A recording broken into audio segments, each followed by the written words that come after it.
So you moved to most of the African countries. You went to, of course, Lesotho, Tanzania. You mentioned. Yes. And if I may ask, that's a very, very long time ago. When did you go to medical school? Which year was that?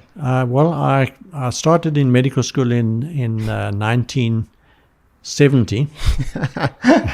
I wasn't even thought of that time. and I graduated in 1975. Wow.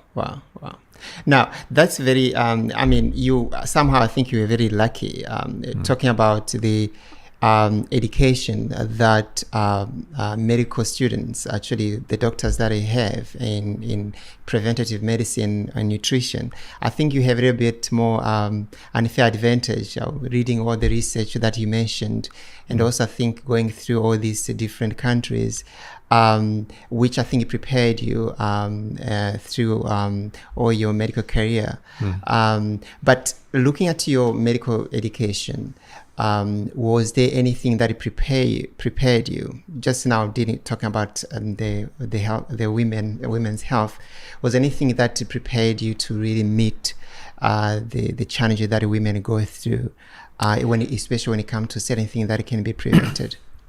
Well, unfortunately not. Medical school, even today, there's not a lot that is taught about the prevention, about the causes, the lifestyle causes of many of the complications that people have these days. And even as far as menopausal women's health issues, there's a lot that deals with combating some of these complications.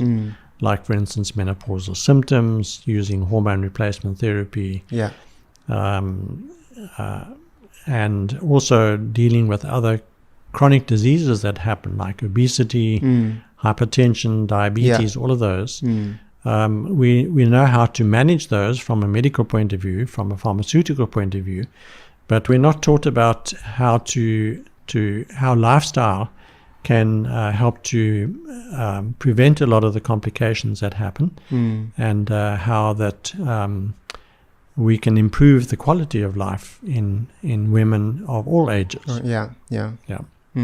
Now, of course, the women go through different challenges or different changes.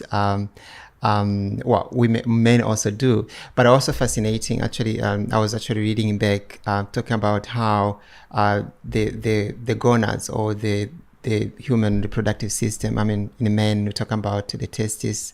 In female, of course, talk about the ovaries. And by about 13 weeks for a girl, she had really, developed all the ovaries probably that she's gonna get. And then at 20 weeks, the whole reproductive system is fully developed.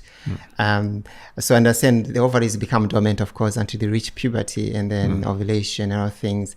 But it's fascinating that with time, then their eggs start getting less and less. Yes. And that basically leads to the issue of menopause.